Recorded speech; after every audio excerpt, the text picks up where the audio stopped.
Welcome to my Civil Services Master Series, Volume 1, Episode 1. Every law has a story. Every amendment reflects a changing nation. Every constitutional debate shapes the future of governance. This volume of the series begins with one of the India's most important and widely debated legislations, the Foreign Contribution Regulation Act or FCRA. This is not merely a discussion of a law regulating foreign contribution. It is an exploration of the delicate constitutional balance between sovereignty and global cooperation, liberty and accountability, civil society and national security. In this lecture, we will trace the historical evolution of FCRA, examine its constitutional foundations, understand its statutory framework, analyze its amendments, explore judicial perspectives, compare international practices, and evaluate its significance from the viewpoint of governance and public administration. Designed especially for UPSC civil services aspirants, this volume equips you for prelims, mains, essay, and personality test, while also helping you think like a future administrator rather than merely an examination candidate. My objective is not just to help you remember the provisions of the Act, but to enable you to understand the philosophy behind them and apply that understanding with clarity, balance, and constitutional reasoning. Let us begin our journey with Volume 1 or Episode 1 of Volume 1. This Foreign Contribution Regulation Act FCRA, where law meets the Constitution, governance meets the accountability, and knowledge prepares you for public service. Welcome again to my Civil Services Master Series, Volume 1. The FCRA, Constitutional Governance, National Security, Civil Society, and Democratic Accountability. The idea of foreign contribution, sovereignty, democracy, and the constitutional state. Every sovereign state has two equally sacred constitutional obligations. First, to remain open to global cooperation for the welfare of its people, and second, to ensure that no external influence weakens the independence of its democratic institutions. The Foreign Contribution Regulation Act is an expression of this constitutional balance. The FCRA is often misunderstood as merely a law governing donations from abroad. In reality, it is a constitutional and governance statute that lies at the intersection of national sovereignty, democratic accountability, civil society, public administration, internal security, and international relations. The significance of the FCRA extends well beyond financial regulation. It addresses a fundamental question that every modern democracy must answer. How should a sovereign nation welcome legitimate international cooperation while preventing foreign financial influence from undermining its constitutional institutions? This question has become increasingly important in an era characterized by global philanthropy, transnational advocacy networks, digital fundraising, multinational foundations, and cross border civil society partnerships. Consequently, the FCRA has emerged as one of the most important legal instruments through which India seeks to balance openness with constitutional vigilance. For the UPSC Civil Services examination, the Act is relevant across multiple papers. For prelims, definitions, statutory provisions, institutions, and amendments. For the GS Paper 2 point of view, Constitution, Governance, Civil Society, and Accountability. In view of GS Paper 3, Internal Security, Financial Integrity, and Regulatory Mechanisms. And for SA, Democracy, Sovereignty, Transparency, and Globalization. For interview point of view, contemporary policy debates and administrative decision makings. Thus, understanding the FCRA is not merely about learning a statute. It is about understanding the constitutional philosophy of the Indian state. The central constitutional question in this context is every democratic nation must answer three fundamental questions. First, should foreign assistance be permitted? Second, if yes, to what extent should it be regulated? And third one, who should ensure that such assistance serves public welfare without compromising national interests? The answer differs from one country to another, but no sovereign democracy leaves these questions entirely unregulated. India's response is embodied in the FCRA. The Act neither prohibits international cooperation nor permits unrestricted foreign funding.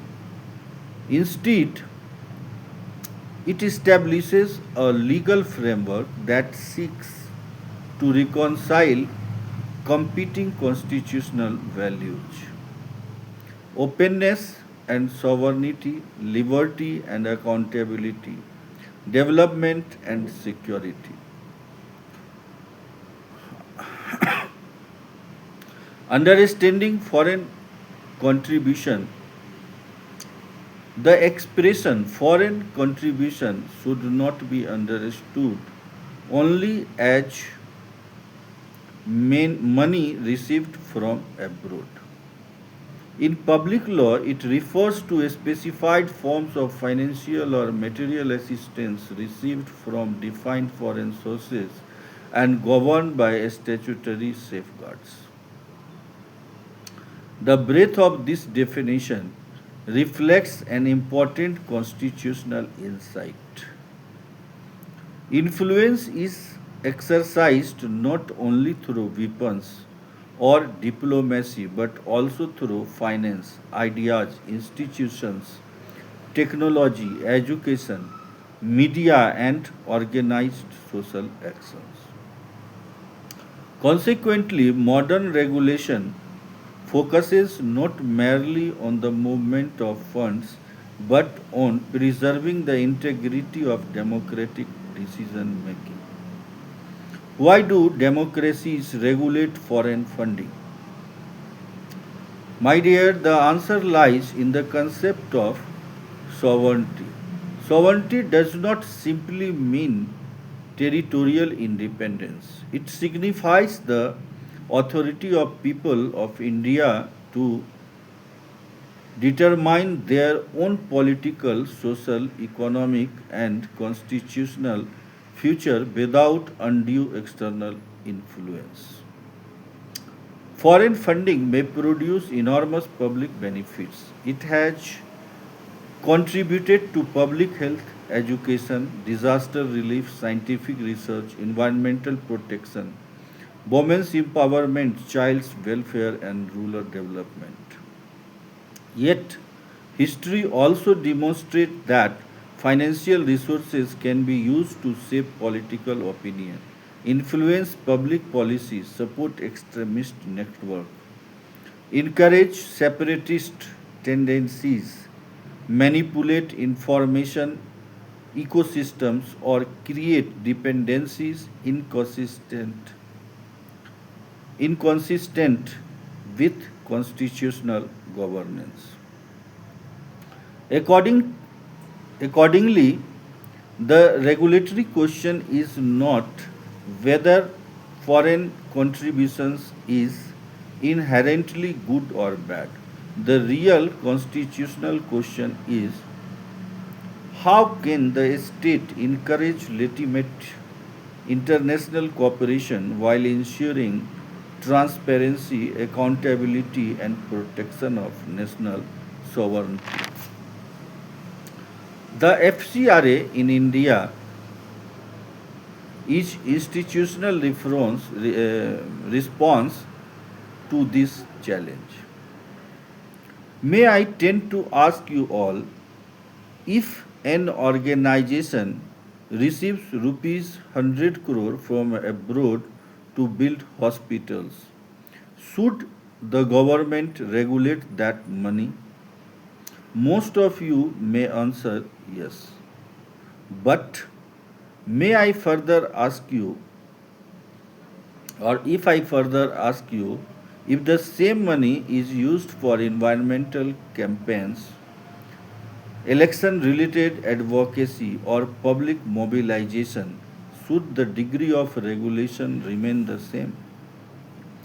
This simple comparison immediately introduces the central dilemma of the FCRA.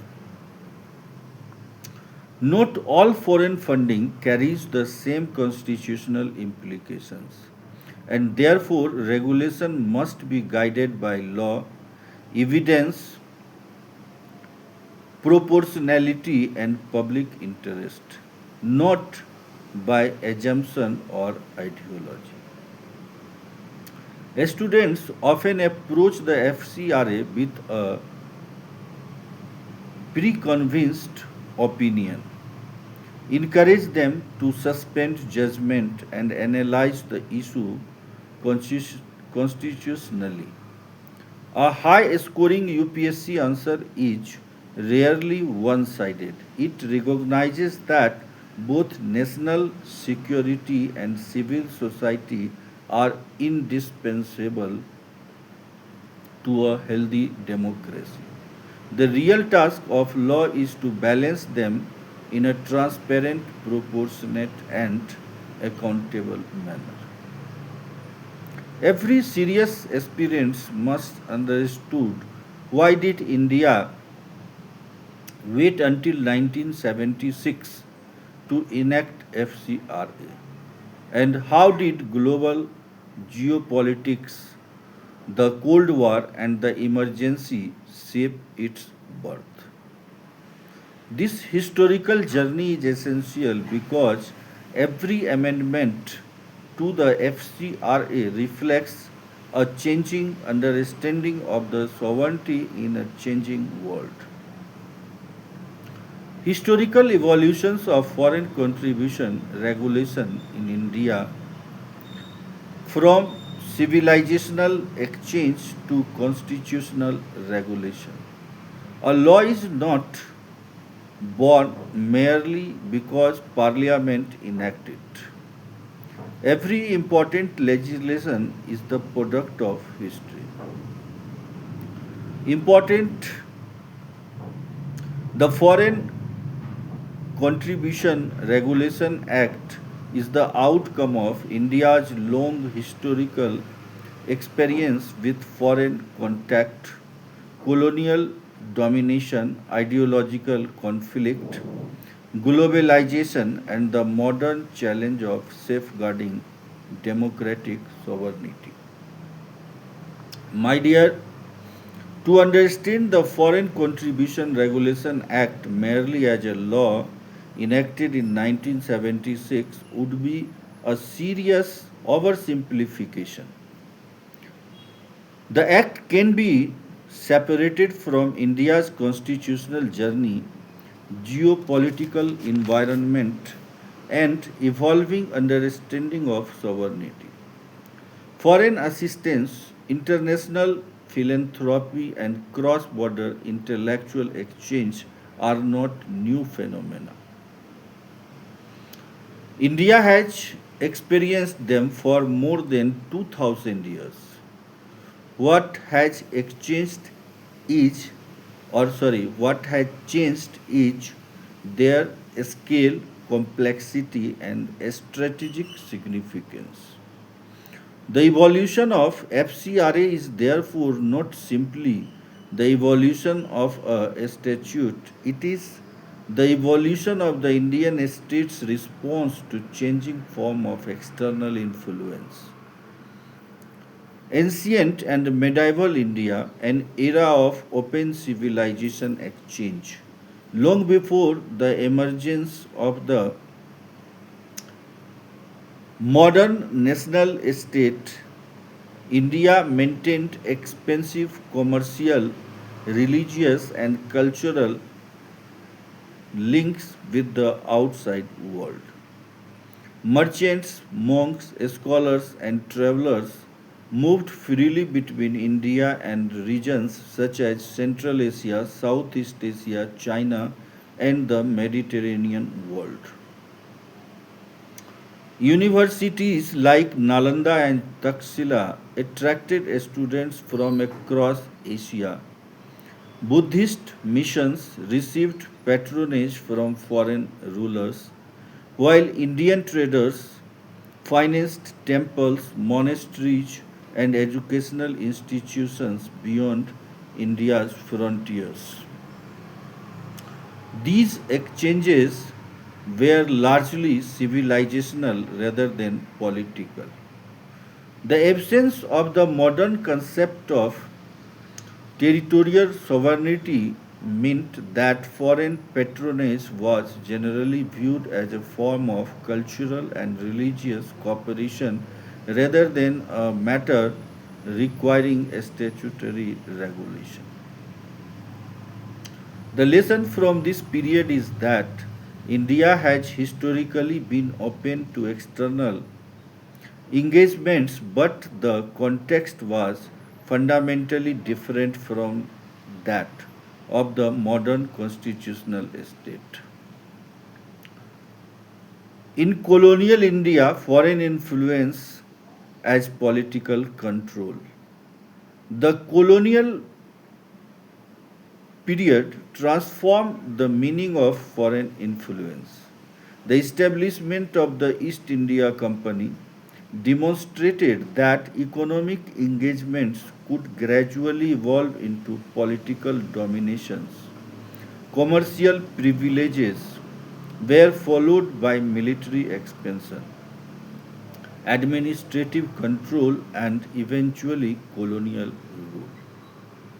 This experience profoundly influenced India's constitutional imagination after independence. It reinforced the belief that foreign financial or institutional influence, if left unchecked, could have consequences extending far beyond economics. Thus, one of the enduring lessons of colonial history was that economic penetration and political influence are often interconnected. Post independence India, that is 1947 to 1975, nation building and development stage of India. After independence, sorry, after independence, India faced enormous developmental challenges. The newly independent republic required resources for education, healthcare, scientific research, rural development, agricultural modernization, and institution building. International organizations, philanthropic foundations, and development agencies contributed significantly to these efforts. The government generally welcomed such cooperation because it supplemented scarce democratic resources. At the same time, policymakers remained aware that external assistance should not compromise India's independent policy making or democratic institutions. During this period, the emphasis was on administrative oversight rather than comprehensive statutory regulation. The Cold War and the emergence of ideological competition. The decades following the Second World War witnessed the emergence of the Cold War, during which geopolitical rivalry extended far beyond military alliances. Major powers increasingly competed through educational exchanges, research grants, media support, cultural organizations, labor unions, think tanks, charitable foundations, and civil society networks. Influence become ideological as well as economic. Newly independent countries, including India, often became arenas of competing global narratives. For policymakers, the question was no longer whether foreign assistance was beneficial, but whether it could also become a vehicle of influencing domestic policies and public opinion. The emergency and the worth of FCRA 1976. The political turbulence of the 1970s culminated in the de-acceleration of the national emergency in 1975. The government expressed the concern regarding the possibility of foreign funding influencing political activities and public institutions. Whether every concern was justified remains a matter of historical and academic debate, but there is the doubt that this environment shaped the legislative response. Against this backdrop, Parliament enacted the Foreign Contribution Regulation Act 1976. The Act represented India's first comprehensive attempt to regulate foreign and financial contributions in order to protect democratic institutions from external influence. Its central philosophy was foreign assistance may support development, but it must never undermine the sovereignty of republic or the independence of its constitutional institutions. Liberalization and globalization 1991 to 2010. Economic reforms initiated in 1991 transformed India's emergent with the world. Sorry, India's engagement with the world. Globalization accelerated foreign investment, academic collaboration, international philanthropy, humanitarian partnerships, digital financial transactions. The number of NGOs increased rapidly, and many became partners in implementing welfare and development programs. This expansion exposed limitations in the 1976 law. A regulatory framework designed for a paper based economy was no longer adequate for an era of digital finance and global civil society. These developments led to the enactment of the Foreign Contribution Regulation Act 2010, which modernized registration procedures, compliance mechanisms, and financial oversight contemporary contemporary India transparency, security, and accountability. The 21st century has witnessed profound changes in the nature of foreign influence.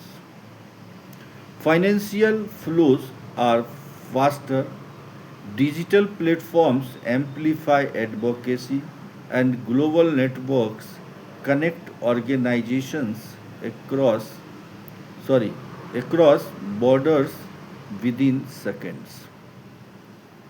Alongside the opportunities created by global cooperation, governments around the world have become increasingly concerned about foreign interference in democratic processes, terror financing, money laundering, cyber enabled financial crimes, influence operations, and strategic competition.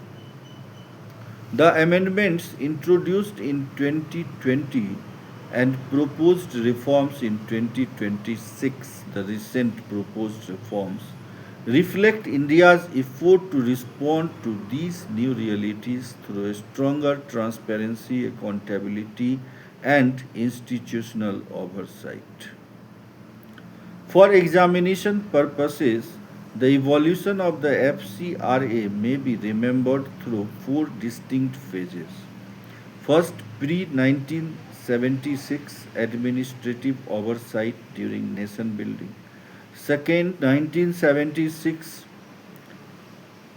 protection of sovereignty during the Cold War and emergency. Third, 2010 regulatory modernization in the era of globalization, and 2020 to 2026 transparency, national security, and life cycle governance. This framework provides a clear mental map for both prelims and mains. A common mistake is to present the FCRA as a law born, born solely out of the emergency. That explanation is incomplete. The Act should instead be understood as the product of three historical forces: India's colonial experience, Cold War geopolitical rivalry, and the constitutional commitment to preserving democratic sovereignty. This broader historical perspective enriches answers and demonstrates conceptual maturity. To conclude, the history of the FCRA is ultimately the history of India's changing understanding of sovereignty. From ancient openness to colonial caution, from Cold War anxieties to the challenges of digital globalization, the Indian state has continuously adapted its regulatory framework to protect democratic institutions while remaining engaged with the international community. The evolution of the Act teaches an important constitutional lesson. Sovereignty is not static, it evolves with changing forms of external influence. The law must therefore evolve with it. Meeting soon with the second episode of Volume 1 of this Master Series. Thank you very much.